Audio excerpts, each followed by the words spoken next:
welcome our first storyteller, Moshe Schulman.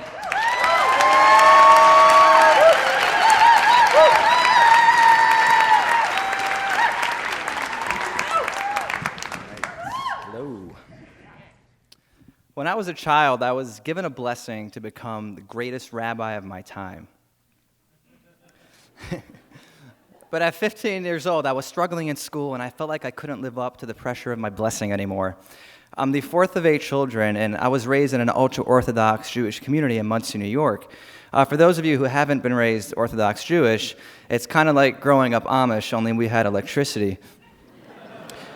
But still, I wasn't allowed to watch TV, read secular books, eat nonkosher food, or even talk to girls. And I was taught from a young age by my rabbis that if I disobeyed any of God's commandments, I would receive a punishment.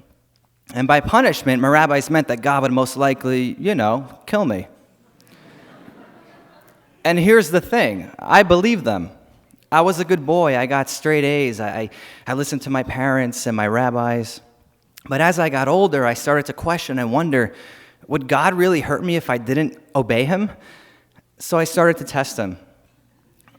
One morning at school, I moved my yarmulke from the back of my head to a few inches closer to the front of my head. Now that was a sign of modernism. That was like upgrading from a prepaid flip phone to an iPhone. And then I started secretly listening to Howard Stern on the bus on the way to school. And I was wondering if the other boys were listening to him too. It was fascinating to me to listen to someone who was discussing about something other than the Talmud and the Torah.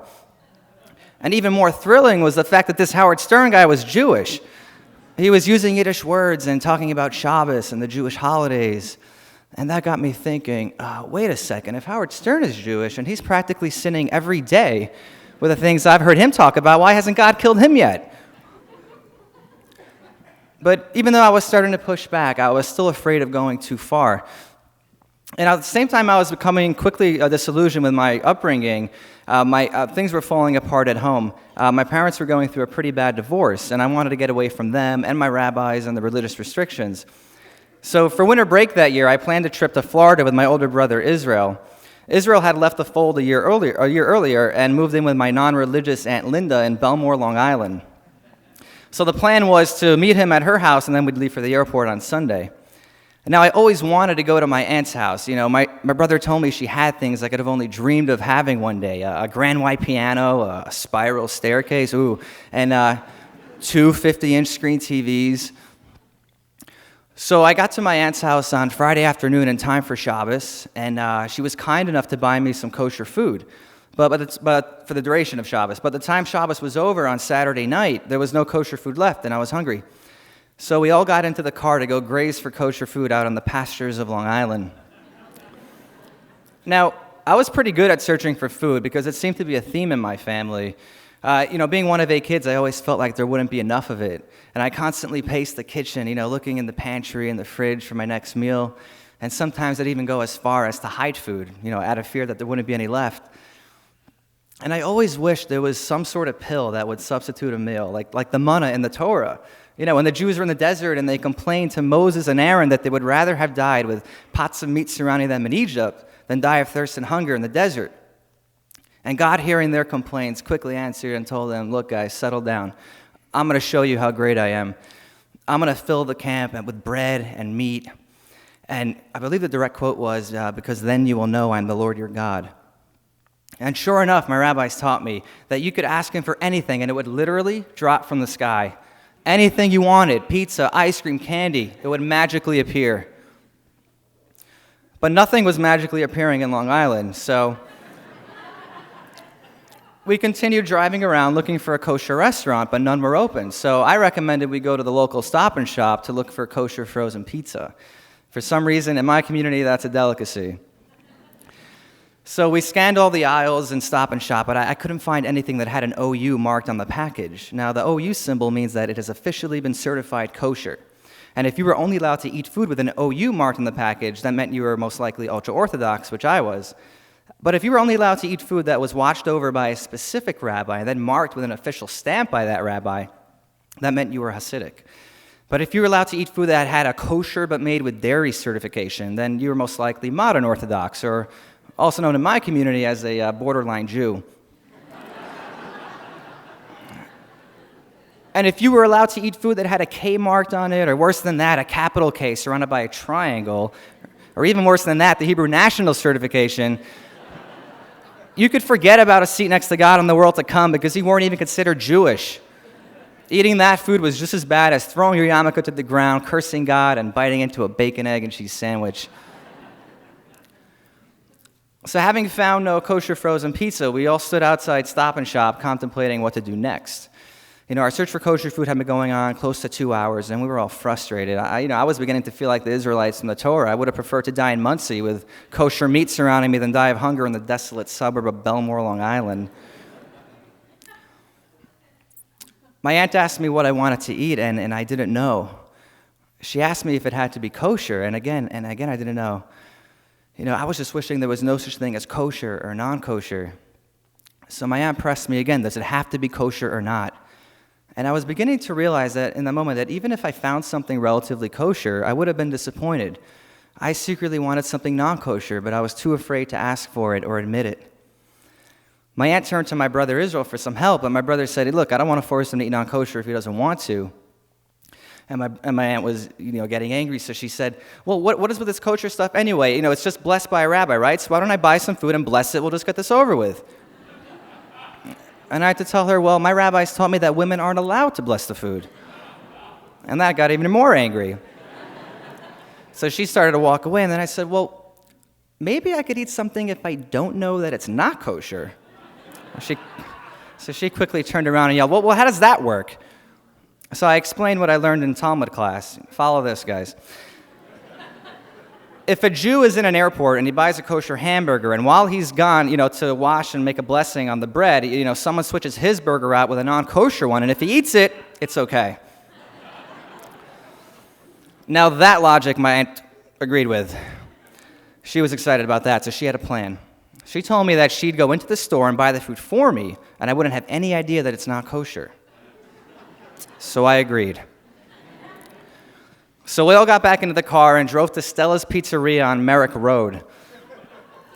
My aunt asked me what I wanted, and I told her a mushroom slice, and she said, just one? And I said, yes, I just one. I didn't want to piss God off more by getting two.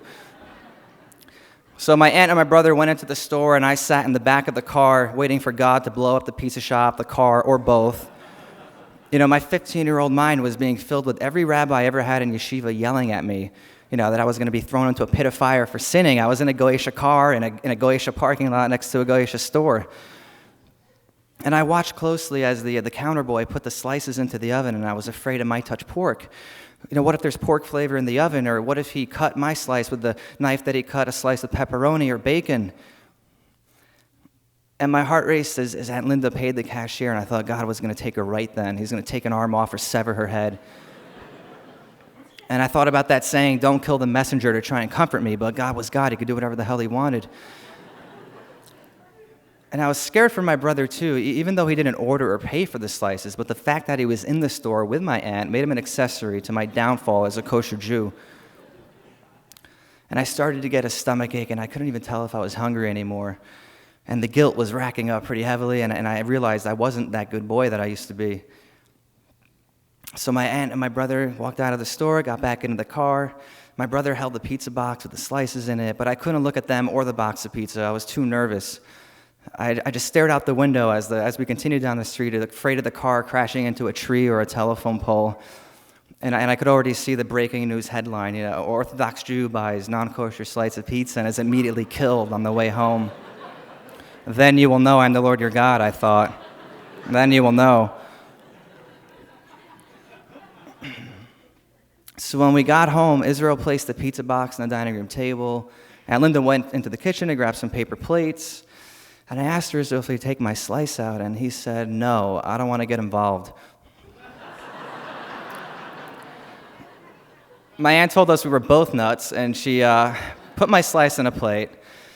And my aunt and my brother had already started eating, so I felt a little encouraged, and I figured if I was going to be taken out, they'd go with me. So I picked up the slice, took the first bite, I chewed it, I swallowed it, They asked me how it was, and I told them it was pretty good, but it was better than pretty good, better than any kosher pizza I'd ever had. You know, tasty tomato sauce, then crusts, fresh mushrooms and cheese, but I didn't want to come off as too happy or cocky, you know. I didn't want to piss him off even more upstairs. And so I quickly finished the slice, and I checked to make sure I wasn't dead and thought, please, God, forgive me just this once, please. It's just a stupid mushroom slice of pizza. I enjoyed the slice, but I just broken a major commandment.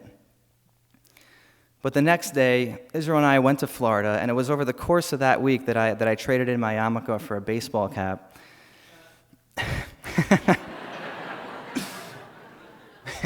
I was finally free from the pressure of my blessing and my rabbis and my parents' chaotic divorce. It was just me and my older brother free to do as we pleased. We spent full days at Universal Studios riding the roller coasters and playing arcades.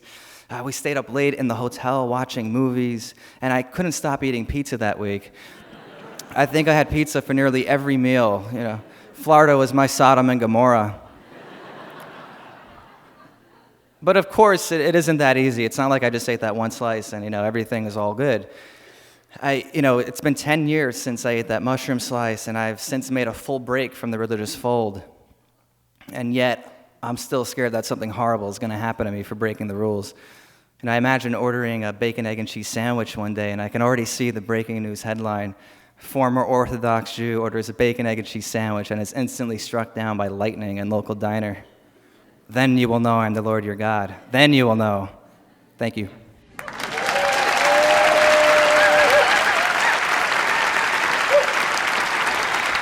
Moshe Schulman.